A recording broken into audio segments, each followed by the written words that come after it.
why do people give aid? And that, of course, is something that everybody asks.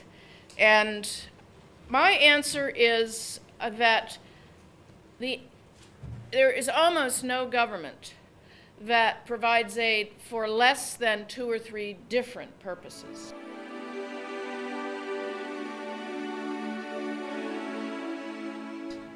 Bilateral governments. Now, I'm not talking about international institutions like the UNDP or the World Bank. If you look at the kinds of purposes that have motivated governments to give aid, you will find promoting development, however that's defined, talk about that later, humanitarian relief, as with the case of the tsunami or food crises in Africa, is another purpose. Commerce. Often it's been the case that governments provide aid. One of the motives is to promote their exports. The Japanese were particularly good at that. They are less so now. The Chinese are a significant aid-giving country now, even though they're still actually quite poor. But their interests are strongly commercial, not exclusively, but strongly commercial, finding markets for raw materials and markets for their exports. Political interests have played a big role. The French, for example, have used their aid over many years to kind of fortify a sphere of influence for them in sub-Saharan Africa, where countries like the Côte d'Ivoire and Senegal and Niger and others have been close to the French ever since independence from France. The aid giving started out as a North America, Western Europe phenomenon, and the Soviet bloc came in as well. And they were never very large. The Soviets, the Czechs, the Hungarians, they all had very small aid programs, but they were competitors. And the Chinese were giving aid in small amounts in those days too. And the Chinese were competing with the United States and the Soviet Union because the Chinese said, we are the legitimate representatives of socialist ideology, not the Russians, not the Soviets. So there was a big Cold War competition, and then some small ones. North Korea was giving aid, and South Korea was giving aid. Israel was giving aid, and the Arabs started giving aid. All of this was going on until the oil price increase in the 1970s. And at that point, the oil-producing countries became quite rich.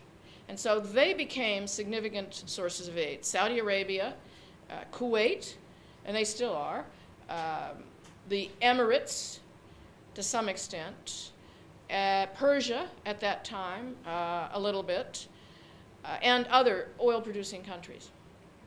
And their aid goes up and down, as you wouldn't be surprised, with oil prices. Now the Indians are starting to do the same thing. And I think the focus on Africa is not only because it's a poor area of the world, but because it has a lot of votes in the United Nations. So what is happening is most countries above a certain level of income and with interests in the world are getting involved in the aid business. In addition, of course, to international aid agencies, many of which are financed by countries, companies are getting involved. We have a lot of enterprises now getting involved in aid giving, and foundations. Of course, the Gates Foundation is probably the best known. And now, the other thing that's interesting, I don't know if you've come across it, are individuals as aid givers through e-portals. We have a number of e-portals in the United States. One is called Global Giving. If you want to give some aid, let's say, to an Education for Girls project in Afghanistan, you just get on one of these websites and you push a button as to how much you want to give, and that goes to these organizations, which are presumably being vetted by the person running the website. So there's another aspect, another opportunity to give aid. There are two issues about administering aid.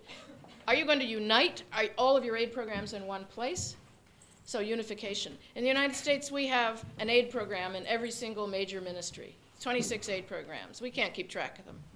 We're fragmented. The Japanese are also fragmented. The Chinese are fragmented. The French are fragmented. The British are not. The British have a nicely organized, I think, aid system. And the British also have a ministerial level aid agency, separate from the Foreign Affairs Ministry, although I'm sure there's plenty of collaboration. But that it's an interesting and personally I think a desirable arrangement for a big country in any case. It's not one we're likely to have in Washington for political reasons. Alternatively, you can do what the Danes have done, which is to completely integrate your aid operation into the Ministry of Foreign Affairs.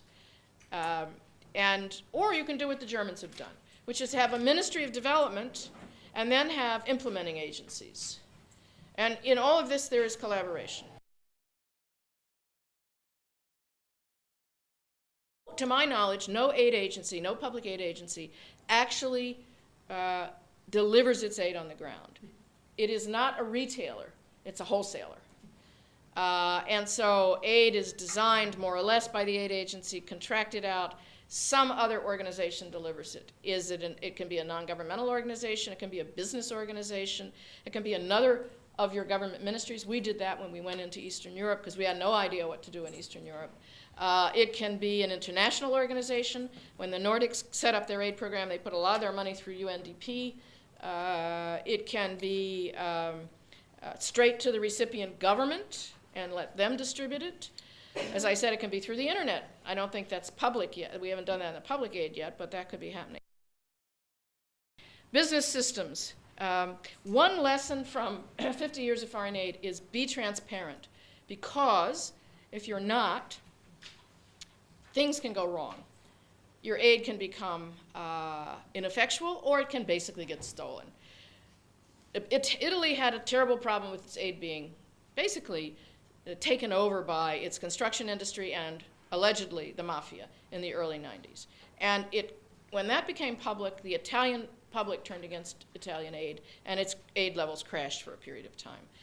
Japan, I think if we could lift the veil in Japanese aid, we'd find a lot of shocking things. And every time there's the slightest bit of hint of corruption, the Japanese bureaucracy gets very uptight and does something about it. It may be they'll end up having a problem in the future, but transparency is terribly important in aid giving. Democratic countries have to justify every year their aid program to their government and their people.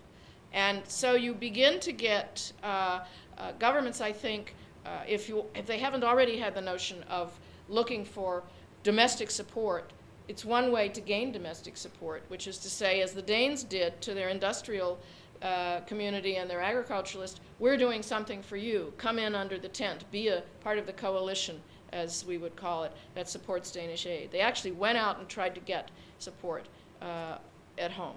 And so I think that's, now that may be down the road for Cyprus, because yours is a different situation as I read it. You have, it's not sort of an aid program that's organically grown out of Cypriot politics, but one that has come as a part of being an accession country of the European Union. So the challenge for Cyprus, I think, in the future is, all right, in addition to promoting development, which is part of the European Union agreement, what, if anything else, does Cyprus want to do with its aid? And that's for Cyprus to answer.